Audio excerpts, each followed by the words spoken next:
Alikho elishoni lingenazo ezalo yamukela ke nazi ezihamba phambili namuhla. Kujabhe abaningi umongameli eqoka ikhomishini. Luyaqhubeka uphenyo ngomlilo oshise amapayipi. Kanti umndeni ufuna ubulungiswa kudutshulwa ilungu. Izindaba za1KZN TV uzifundelo Siyabonga wakaduma nina bezulu elidume esandlwane siyakhuleka. Umhlazi wezepolitiki uSolwazi uZakhele Shamase uthi bekulindelekile okwenziwa umongameli wezwe Cyril Ramaphosa omise esikhundleni ungqongqoshe wamaphoyisa uSenzo Mchunu kulandela izinsolo ebezibhekiswe ngakuye esola ngokuxambukela ophenyweni lobucayi oluthinta ke ukubulawa kosopolitiki esifundazweni KwaZulu-Natal. uShamase uthi lesinyathelo esithathwe uRamaphosa sokuphenya uMchunu asithumeli kumyalezo oqinile wokulwa nenkohlakalo kuhulumeni. Umongameli Cyril Ramaphosa umemezela ukuthi kuzosungulwa ikhomishana ezophenya ngezinsolo ezenziwe umkhomishana wamaphoyisa esifundazweni KwaZulu-Natal uGeneral Nhlanhla Mkhwanazi ngongqongqoshe wamaphoyisa uSenzo Mchunu. Umongameli uphinde wamisa ke emsebenzini ukuze kuqhubeke ukuphenya ngezinsolo ezithinta yena. uSolwazi Firos Katalia uyena ozobamba isikhundla sika Mchunu. I have decided to put the Minister of Police, Mr. Senzo Mchunu, on leave of absence with immediate effect. The Minister has undertaken to give his full cooperation to the Commission to enable it to work properly. I have decided to appoint Professor Firoz Kachalia as Acting Minister of Police. Umhlazi wezepolitiki ozimele Dr. Zakhele Shamase uthi inkulumo kaMongameli Cyril Ramaphosa ayuthumeli kumyalezo oqinile okulwa ke nenkohlakalo uhulumeni. Le nkulumo kaMongameli yayizolo ibilindelekile ngoba uyazi ukuthi oqala ufana vikele iqembu lakhe ayevikele naye isithunzi sakhe. So lokho kwanza okwenzekile akubanga ngoba ezwa imizwa neminjunju nokukhala kwabantu baseNingizimu Afrika. Ukwenze ngoba nakho fanele abhekelele kuqala ukuthi iqembu lakhe alimali yini ngakho konke lokho. Okwesibili yena siqo sakhe akazukulimala ngakho konke lokho. Sikhumbule phela ukuthi lezi insolo ezikhona ama allegations afaka ungqongqoshe uMchunu. Ungqongqoshe uMchunu ungqongqoshe wamaphoyisa uphethe ifayila lakhe le-IPD report engephalaphala. So ukumxosha amxoshe nje bese basesigangeni bekuzoba inkinga nakuyena ngoba akazi ukuthi yena bekuzophelela lapha indaba yakhe. uShamase uthi kuningi ke umongameli angacakisanga ngezinyathelo zakhe kulolu daba. Ungacaci kahle ukuthi nje bezomqoka ungqongqoshe lo ozobe ebambile uzomqoka bese kuphela isikhathi esingakanani ngoba usitshengisile ukuthi le commission lena izokhipha incomo zesikhashana ezinyangeni ezintathu bese ikhipha incomo zokugcina ezinyangeni eziyisithupha. Lezo incomo izonikeza uChief Justice bese kubonakala ukuthi kwenzakalani. Manje inkinga ekhona lana kwalona lolu hlaka le justice system le whole Chief Justice nalo luphathekile kulezi insolo. Ingakho uChief Justice ezewacela uLieutenant General Mkhwanazi ukuthi akalethe ubufakazi bokuthi iChief Justice system ingena kanjani kulezi zinto. Manje ke unikeza umuntu ovele ioffice lakhe la nayo liyaphenya. Ngemuva kwezinsolo zikakhomishana wamaphoyisa KwaZulu-Natal General Nhlanhla Mkhwanazi ngqongqoshe wamaphoyisa uSenzo Mchunu, uShamase uthi umphakathi obulindele ukuba ka amxoshe esikhundleni. Ningi imibuzo eshiyekayo nengaphenduleki ngokuthi hawu emveni kwento engaka esusa umsindo yakhuphula amaphaphu yathusa abantu abaningi bese kuthi ngemizuzwana nje kumemezwe ikhomishana ukuthi izokwenza ukuthi nokuthi unikezwe ikhefu ekubeni kunamaphephandaba aphumile ngaphambi kwalokho angesonto athe uyicelele yena uthi anikwe ikhefu ucela futhi aphenye kabanzi uzobamsana nophenye inyanga ezimbili. Manje yabona ukuthi iyahlangana lento eshiwe emaphephandabeni angesonto nememezelo umongameli. Izindabeni ze1KZN TV kuba iNkosi Mthembu eMpangeni. Luyaqhubeka uphenyo ngembangela yomlilo oshise amapayipi amakhulu abeqondene nomsebenzi umshwathi water project ozophakela amanzi ke emawadini amaningi ngaphansi kamasipala iNdwedwe. Lokhu kulandela umlilo owaqhubuka esikhaleni washisa amapayipi okuze kube manje akwaziwa ukuthi wadalwa yini.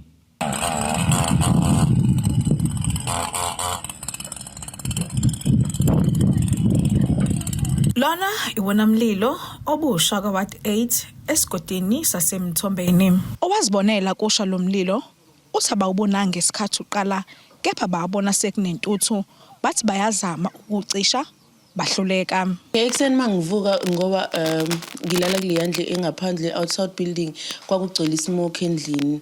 Mangithi ngiyaphuma amapipe ayasho kusho nesigqoko sagesi. Sihambe nomakhelwane siyozama ukucisha. Kuba ukuthi umlilo uqhamuka ngaphakathi emapipini ngasezama ngamanzi.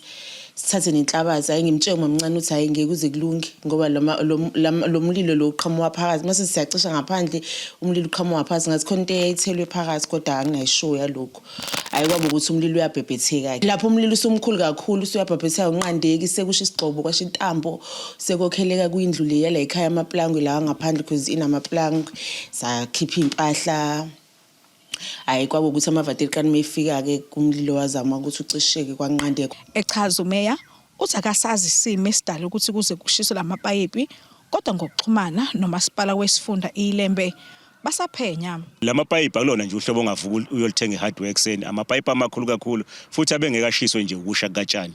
We had to target them ukuthi akwazi ukusha kodwa mkhulu kakhulu umonakalo ngokuyibalo ezisepreliminary engakaqinisekiswa evezwe iLembe cishe ubalelwa ku 900,000 rand umonakalo nje lamapayipi because abalelwa ku 29 amapayipi ashile la and lilodwa ipayipi cishe licost about 30,000 rand so it tells you ukuthi we close to 1 million rand umonakalo wenzekile la okuzothatha isikhathi ke nokho bese kudelaya le project. Kulezi indawo ezithintekile agcina ngokuthi kuphazamiseke le project yamanzi kepha eminye imizi iyaba yathinteka ngokungabi nawo ugesi. Cishe balelwa emashumini amathathu imizi engenawo ugesi njengamanje esele ngenawo ugesi ekuyintambo ebiyeqala iwelela ngaphesheya komgwaqo njengobona so lonke le area yethu esibiza ngendawo yaseBar njengamanje ayinawo ugesi cishe imizi engaphezulu kwamashumi amathathu ayinawo ugesi and silindele ukuthi uEskom ke uzofika namhlanje ukwazi ukuqala ulungisa inqalazenda yawo ngoba kunolayini omkhulu oweqala usukuwelela ngaphesheya iwona lo washa ngesikhathi kusha lamapayipi. Lo masipala ongaphansi kweANC kanti kumanje izifunda zeANC ubuholo bazo sephelelwe isikhathi kuyimanje basezinhlelweni zokuhlalisa ingqongqothela zokukhetha ubuholo obusha. Echaza umeya uthi akacabanga ukuthi lokho kwenzakalile kuhlangene nezepolitiki ikakhulukazi njengoba le ward iphethwe uyena. Amaphoyisa athi uphenyo liyaqhubeka. Kutebogo Sibisi wezindaba ze1KZN TV kuchannel 261 ngisendwedwe. Ufuna izimpendulo nobulungiswa umndeni weBhungu laseNyonyana ngaphansi kaMasipala uMzumbe okubikwa ukuthi lidujulwe lashona eChatsworth eThekwini. Isidumbu sikaSenzo Cele sithole umfowabo obelandela umsindo wokuqhuma kwesibhamu. Ufuna izimpendulo umndeni wakwaDoyisa osola ubudedengu bamaphoyisa ekubulaweni kwelunga lalomndeni. Engingafisa ukuthi kukhulule inhliziyo yami ukuthola ukulungiswa ngendlela washona ngayo. Nangendlela ukuthi ngisola ukulungisa ukuthi umndeni lona kade ebhekene nawo ubhekelela uyokuthola kanjani nokulungisa ubani ophinda beka isinkwe etafuleni njengoba sengasekho nekhaya njengoba likanje kubonakala konje akukho kuhle uqhamuka endaweni ekanje uphinde udlulele umzali angazi nami ukuthi ngathi ngabambani ngenze njani kodwa ke akulahlwana anto khona bakhona nabanye obhuti nabanye abafowethu abanganganami sengisemele kubona ukuthi sobamisana sibemunye kodwa ekulungiseni nje kwamaphoyisa ke bengicela ngakudinga ukulungiswa. Udade wabo kaMufi uthi abazi bazothathani bahlanganise nani njengoba sekumele baphile ngaphandle komfowabo. Wadubuleka kuthiwa kuyimoto yamaphoyisa yayisukela imoto ethunjiwe leyo moto wafela isimile le gibela umfethu bebuye emsebenzini wabese yasuka lapho wafeka bavulela ngenhlava amaphoyisa. Angazi ukuthi kuzokwenzeka kanjani ngoba abantwana bami abanabo itoho olibambayo alikho right. Alikho nje kakhulu right nengane ezakhe nayo ubhuti ezinye azikosebenzi naya nje enye ikhona la ekhaya azimukho nje umuntu ufaka into la njengangazi ukuthi uphambile nje emhlabeni angisazi ukuthi ngizokwenza njani ngoba njengakunjena nje besazitshena ukuthi ufuna ukuzovusa lo muzi njengangihleli nje kuwona ufuna ukuvusa ungabi njena kukhombisa ukuthi asisenabazali kodwa befisa ukuthi lo muzi awuqale kabusha awulungise akuphele kakufika ngake konke lokho ekade sezifisele ngakuthi ufuna ukwenza. Kanti futhi ikhansela la kule ndawo lithi okwenzeke kaDoyisa akubona ubugebengu kepha yinto eyenzeke ngesandla sikahulumeni. Ubhlungu kakhulu kaDoyisa ukuthi into eyenzeke khona ayibona ubugebengu kodwa yenzeke ngesandla sikahulumeni. Ebesingafisa ke nathi nomndeni ukuthi kube khona ubulungiswa kulolu daba kungabi into nje ephelela emoyeni. Ethintwa amaphoyisa esifundazweni athe lolu daba selikuphiko eliphenya ngokuziphatha kwamaphoyisa iIPID. Ntando yenkosi Dlamini izindabeni ze1 KZN TV ngibika ngwandelu. Ungqongqoshe uzokuhlaliswa kwabantu KwaZulu-Natal uSiboniso Duma uthi uhulumeni angeke wakhele bonke abantu abebegcinwe ezindaweni ebezihlala abakahlanyezwe izikhukhula njengoba kuvela ukuthi kukhona nabavele emazweni angaphandle nabasebenzi bakahulumeni kule nqwabe seledengwane. uDuma usho kanje esithangamini nabezindaba lapho edalule ukuthi lo mnyango usuthenge isakhiwo esingango 33 million wamarandi ngenhloso yokugcina izisulu zezikhukhula. Umnyango wezokuhlaliswa kwabantu esifundazweni KwaZulu-Natal usucacise ngodaba lokuhlomulwa kwabakhahlanyezwe izikhukhula abagcinwe ezindaweni ezihlinzekwe uhulumeni. Ngifisa ukucacisa ukuthi kunabantu akade behlela kule ndawo esithola ukuthi cha fanele sibatshele iqiniso ngoba basebenzela uhulumeni abanye basebenzela inhlaka imali abayitholayo ayibavumeli ukuthi singake sibakhele imizi so kungcono baphume njengamanje isikhathi sisekahle. Abanye sithola ukuthi abafowethu abaqhamuka ezizweni eAfrika nabo ke ngeke baqualify. Abanye sithola ukuthi umuntu already usekwayithola indlu asaphinda ayithole kwesibili. Ngaleyo ndlela ngabe ukudlala ngesikhathi ingcono sibatshele iqiniso bakhishwe nje kahle ngoba vele ngeke baqualify. uDuma uveze ukuthi ke baqoke ukuthenga isakhiwo obekungesenkampani yakwaTransnet ngemali engu-33 million wamarandi. Lesi sakhiwo sinamagumbi angu-268 kanti sifaka imbhede engu-600 isiyonke. Kuvele ukuthi ke maduze lo mnyango uzoqoka unjiniyela ozohlola acacise ngomngako bomsebenzi wokulungisa kwazise balindele ukuthi ke izisulu ziqale ukungena kulo ngozibandlela nonyaka. Sibeke nonjiniyela eceleni ozokwenza uzama-assessment no-4.3 million ukuze sikwazi ukuthi ke kube i-permanent solution. Uhulumeni esidlule kuyona u-6 term administration yankankanya kakhulu lolu daba. Ngingacacisa nakhona ukuthi kwakusewu-Premier uNomsadube ku-MEC ubaba uMahlaba ngaleso sikhathi sathatha i-resolution ethi kuyoba ngcono ukuthi amabhilidi wonke nje sivele senze i-audit ne-verification ngoba uhulumeni akasazoba nazo iy'ndawo kuma-CPDs phela iy'ndawo so kuyoba ngcono lamabhilidi la amadala ukuthi abomhumo abaphangi siwasebenzise siwashintshe ukuthi egcine kwama-ofisi ahulumeni kodwa futhi ke amanye siwasebenzise ukuthi kuyoba indawo ungagcina seyihlala abantu kuyokwenza isimo sibe njalo. Amazwe namazwe amaningi ayalithatha lo hlobo alisebenzise. So yes, uPublic Works uyingxenye kahulumeni uyalazi lo daba siyasebenzisana together ukwenza isimo sakhona sibe ngcono. Kuzokhomleka ukuthi udaba lwalaba luvuke ngemuva kokuba ngele edlule abebegcinwe kwelinye lamabhilidi edolobheni iTheku besale dengwane ngesikhathi ke bekhishwa ngesankahlu kulandela ke ungakhokhi kukahulumeni. Kodwa kuyiqiniso ukuthi isifundazwe saKwaZulu-Natal sinemali eziningi esihlukene nazo kulento ekuthiwa ama-cost cutting measures phecelezi imali engaphezulu kwa-20 billion kule minyaka ewu-10 edlule. Kusho ukuthi-ke zikhona-ke iy'nkinga zezimali kodwa siyoqhubeka sizama ukusebenzisana siyoqhubeka ukusebenzela isizwe sicabanga ukuthi sekuyosilekelela kakhulu-ke ukuthi uma kufika iy'mvula bobe sebengenile abantu kulohlala uqala nangoJanuwari 2026 okusho ukuthi isimo siyoba ngcono bangaphinde bazithole esimeni. Okwamanje laba basabekwe endaweni yesikhashana ephephile. Ezindabeni ze1 KZN TV kubika uNtombi khona Mvubu ngiseThekwini. Ake sihlabene nali ikhefu sihlangabeze nezinye futhi masibuya.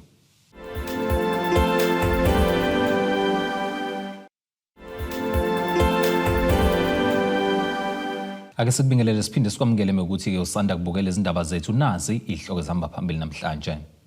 Kujabe abaningi umongameli eqoka ikhomishini.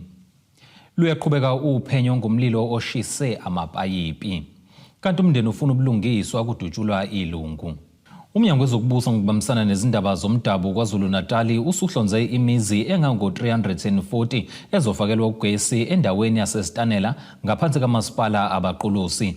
Ungqongqoshe lomnyango uThula Sizwe Buthelezi uphinde wadalula eyokuqashwa kwentsha ngaphansi kohlelo iEPWP abazolekelela ke ukuqoqa imfucuza kanye nokufundisa umphakathi ngalolu hlelo. Ungqongqoshe womnyango wezokubusa ngezokubambisana nezindaba zomdabu uThula Sizwe Buthelezi uthi kulomsebenzi kusetshenziswa imali engango 6.6 million wamarandi. Lo mphakathi esikuwo lokhu kwathi inhlo abakaze babe nawo ugesi. Iminyaka eminingi bebona eminye imphakathi ithuthuka kodwa kubo besele ngemumva. Besizokwethula ke namhlanje uhlelo lukagesi oluzothatha imizi engama-43 430 okuzosetshenziswa khona imali engango 6.6 million ukuze lo mphakathi ufane neminye imiphakathi ukwazi ukukhanya ugesi. Ukukhanya ke kagesi lapha eStanela uzokwazi ukuthi kudonse intuthuko. Besilapha ke namhlanje namakhansela, sinomeya wabaqulusi, sinamakhosi nomphakathi wonke ukuzofakaza ukuthi ngempela intuthuko igcina isingenile lapha kwaStanela. Uqhube ngokuthi bakwazile nokuhlonza intsha ezosebenza ngaphansi kohlelo lama EPWP. Sakwazi ukuthi siphinde sithathe nabantu bendawo. Sathatha intsha engama-30 ngaphansi kohlelo lwe-EPWP bazoqashwa basebenze bekwazi ukuqwashisa nomphakathi nokuthi bawufundise umphakathi ukuthi ugesi usetshenziswa kanjani. Kanti umeya kamasipala abaqulusi uKhehla Mkhwanazi uthi abantu bebephila ngaphansi kwengcindezi kule ndawo. Ubuhlungu obukhulu obokuthi khona imizi embalwa enogesi kodwa iningi lemizi ayinawo ugesi. Ngakho ke kubuhlungu kakhulu ukuthi abanye babo bakufuneka bayocela komakhelwane ukuba ba-charge ama-cellphone mabethenge i-braai pack bathathe amaqatha amathathu bahambe bayowabeka komakhelwane. Mhla umakhelwane engekho ngeke uyithole inyama yakho. Kuyisimo esibi lesathi bephila phakathi kwaso ngenxa yokungabi nayo imali njengomkhandlu bese sinqonqotha kukhokta osizwileke ukukhala kwethu namhlanje kade kuzokwethula usonkontract ozoqala umsebenzi wokufaka imizi ewu430. Khona manjalo ungqongqoshe besenxusa ukuba abantu bawusebenzise ngendlela efanele ugesi ozofakwa. Siyawucela umphakathi kakhulukazi labo ababona ugesi ungakafiki kubo ukuthi bengayithatheli ugesi bengayixhumeli ngoba lokho kuphazamisa ukusebenza kagesi. Njengoba sibona uEskom kwezinye indawo usecishile kungenxa yabantu abayixhumela ngokungemthetho. Siyacela ke ukuthi balinde umasipala, balinde uEskom kuze baxhunyelwe ngokusemthethweni bakwazi nabo ukungena ohlelweni eliphethe wonke umphakathi. Kubi kuthobeka dladla ezindabeni ze1KZN TV ebaqulusini. Imeya kamasipala inkosi umuntu batukuba umxolisi imthethwa usenxuse ukubambisana ke phakathi komphakathi ubuholi bendabuko kanye ke nezokuphepha ukuze kuzosizakala amaphoyisa anqanda ubugebengu obuhlasele eMtuba. Umthetho usho lokhu ngesikhathi ke hambela inkonzo yomngcwabo kaThandaza Dlamini obulawe wabeke esecuya izitho zomzimba eDukuduku. Ufihle ngesizothu uThandaza Dlamini waseDukuduku kwa2 eMtubatoba owabulawa kwacuya izicubu zakhe zomzimba. Kulesi sigameko kwabe sekuboshwe inyanga eDabuka kwelaseSwazini kodwa ke bisinomuzi kuyo le ndawo niyabeke isiboshwa ngemuva kwaso lesi sigameko. Kuqhubeka inkonzo izikhulumo ezahlukene zishilene ke inkundla ziveza ukungenamkwazo ngalesi senzo. Kuqhubeke umngcwabo nje kuvela ukuthi lenyanga engaphandle yadedelwa ngenxa yokushoda kobufakazi. Umthethwa unxuseke ukubambisana kwezinhlaka ezahlukene ekuliweni nalesi sihlava kuhlanganisa umphakathi, izinduna ezokuphepha kulisane nalobugebengu. Yafisa ke kodwa ukudlulisa ngoba sizwile ukuthi lo obesolwa ngokwenza lokho okubi usededeliwe inkantolo kuthiwa utholakala ubufakazi abuhlangana.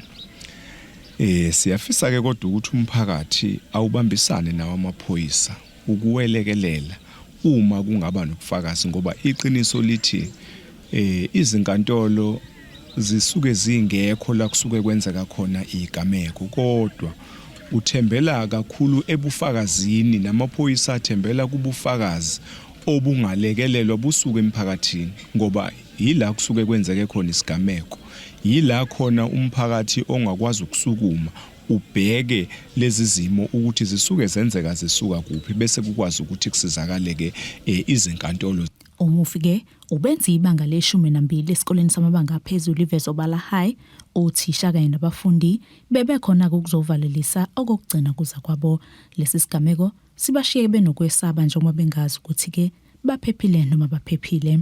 Siphathe kabi lezi zinto lendaba esizwile ngendlela ukuthi ngisho nokuphuma ekhaya sekuyinkinga manje esikoleni angisasho nokuthi mhlawumbe uphuma egethini uphuma nje egcikini uthi ngaphandle nalokho kuyathusa ngoba manje khomesa khona sasaphephile njengomphakathi nje awungenelele kule ndaba ngoba namaphoyisa zamile ungenelela kodwa nakho kuthi uphumile nomuntu ngixolele kakhulu ngokuza indaba ezibhlungu mayelana nomntwana wethu bekade efunda umatric besibheke okukhulu kuyena ngeshwa ke uNkulunkulu wayeseyamthatha siyafisa ukuthi umndeni ududuzeke siyathemba ukuthi uNkulunkulu uzoba nabo nabantwana bazoqina bekwazi ukuphumelela. Izinhlaka ezahlukene zomphakathi ziveze ukukhathazeka kwaso ngalesi sihlava. Eqinisweni kusiphathe kabi kakhulu ukuthi umsolo walesigameko sithole ukuthi ubuye ekhishwa abantu bezomthetho sicabanga ukuthi bekumele ukuthi baqale bangaphuthuma ukumkhipha kwakhe kodwa bayinike isikhathi sokuthi baphenye kakhulu bathathe yonke into abangayisebenzisa. Ngiyacela kakhulu ukuthi sike sakhuluma nanomntwana inkosi sikhuluma nendaba sithi hayi sithola kuyinxa ukuthi nithathe wonke umuntu nimukele ngithi indaba ezitha kuzokwenzeka lokho kuqala phela isikhathi silelele sethukudu sasithatha noma emuphi umuntu simfaka kanti sithatha nenyoka esokwele emazweni akubo ibigudlu ubunyoka ezoshaya abantu egcekeni. Amalungiselelo omngcwabo ke kuzokhumbula ukuthi umasipala waseMtubatuba wazinikela ukuba uzosikhava zonke izindleko zomngcwabo njengoba ke ube impumelelo. Izihlaka ezahlukene ezinye zomphakathi nazo ke sifake isandla ukulekelela umndeni wakwaDlamini. Lesike izindaba ze1K7 TV ngingoSamkeliswe Nqulunga ngisedukuduku eMtubatuba. Zikhala ngongalala ebusuku izakhamuzi ezakhele eduze nomhosho odilikayo eSinathingi eMgungundlovu. Abahlali bakule ndawo bathi babhekene nenkinga yomhosho omkhulu owavulwa imvula kanti ke ususondele eduze nemizi yabo. Baqhubeke bathi ke sebesaba umonakalo ozokwenzeka njengoba sekuzobuya nesikhathi sezimvula ngehlobo.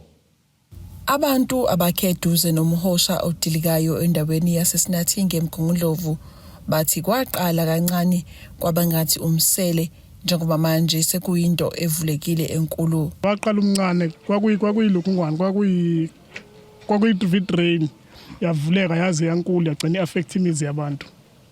So njengamanje ivulekile kwakune-toilet lapha then semase limuva lento imaniwa ibusuku nemini iyaziwela njengoba sekugcine kuvuleka umsele ongaka. Laba bathi abasalali ebusuku ngenxa yovalo. Uvalo nginalo ngoba sengize ngabalekela isalukazi asalali la ekhaya ngoba manje sibalekela lo mgodi ukuthi kuzosusa simbozile. Lo mgodi usunesikhathi waqala lihambe lesibika ke emakhanseleni ikhansela lisithethe lizofika bele lihambe losiphela lingafiki. Manje ngendlela kusalaleke ishingane ngoba bekunomgwaqo lapha phezulu kwala inobuhamba abantu alemizi engala ngezansi kwa afteka umgwaqo awusekho akwenzeki lutho manje nanye sihasaba nokulala izulu nje liyeza nje nasali noma kuzohamba abantu noma kuzombozeka kuzohamba kanjani njengoba sinezingane nje kulo mgodi ngoba wona waqala usamncane kuthe ukuhamba kwesikhathi makufika imvula wavele wadibhika nje kanje manje nje siyasaba. Last test fika la kwaku right kumgwaqo imithili yaka njengoba kunomuzi lapha beyigene ekhaya kwafika imvula iminyaka emibili nje kwafika imvula sadlibhiza kwaphela la njengoba ubona nalapha yana sekusondela emzini nomuntu besakhelana ingekho lenkinga besingesize sakhe makunenkinga. Baveze ukuthi bazisikela umhlaba ngumhlaba lona lana isikhathi esiningi bekubulawa abantu la ubuthola idumbu njalo la kwasho ukuthi le ndawo le ibingena abantu bengetsha komgwaqo Ngokuswela indawo kwabantu ngokuxakeka abantu bacentela babeka bakha lana phezulu kwalendawo. Ikhansela lithi kunzima ukungenelela ngoba umhlaba akuwona owahulumeni. Into ekhona ke kuleya ndawo ngizothi soil erosion noma ukuguguleka komhlaba noma ukuwa nje kwendonga kakhulukazi ke okudalwa imvula ezinamandla okunye kubuye ke mhlawumbe kudalwe ukuphazamiseka komhlaba noma kumhlabathi ngesikhathi mhlawumbe simbiziza simbe ngendlela mhlawumbe engekho correct udonga mhlawumbe esikhundleni sokuba lube slope kahle kodwa thina sivele imishini eligebhule nje bese lisala lilenga. So ingozi kakhulu le ndawo and mawubheka futhi indawo ebelonga noma abanikazi bayo uTransnet odume kakhulu ngokuthi uloliwe ngoba mawuchecka nakhona kunojantshi obizwa ngo-railway ngesilungu ukuthi kahle mawubheka indawo okade ngingamele abantu bakithi mhlawumbe bahlala eduze kwayo kodwa ngenxa ke yokusoleka kwendawo abantu bagcina bengena choice bagcina sebehlala kuleza ndawo ezikanje. Ezindabeni ze1KZN TV ku-Ayanda Dube Sisnathink eMgungundlovu. Ake sihlabene nali ikhefu sihlangabeze nezinye futhi masibuya.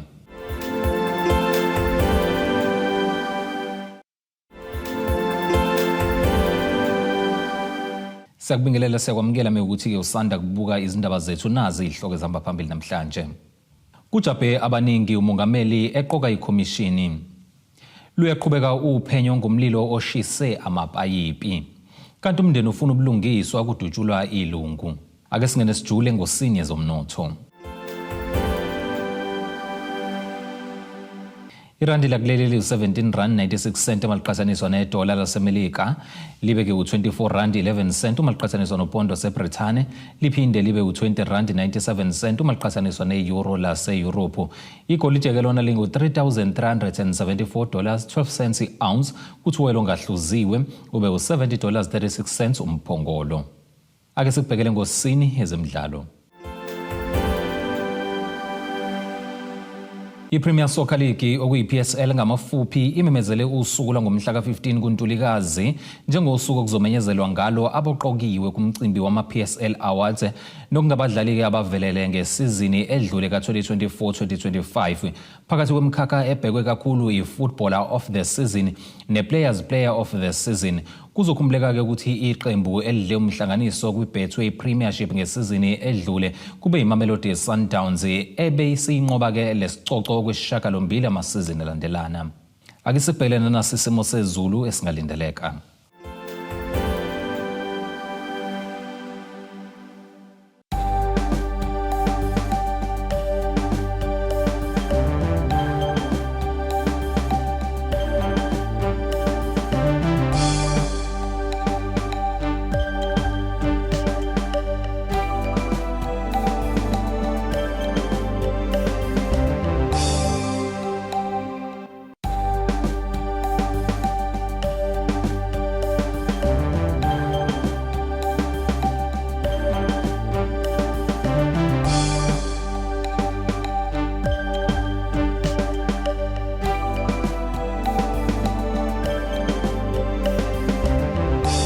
Zulumnyamondlela zimhlophe ngiyaziguqisa bese kuphathele zona namhlanje sihlangabeze noma kanjani futhi kusasa ngesikhathi esifanayo. Abethuli bethu bezindaba baxhaswe iThulis Bayview Bridal. Ungabashayela kulezi zinombolo ezivelile.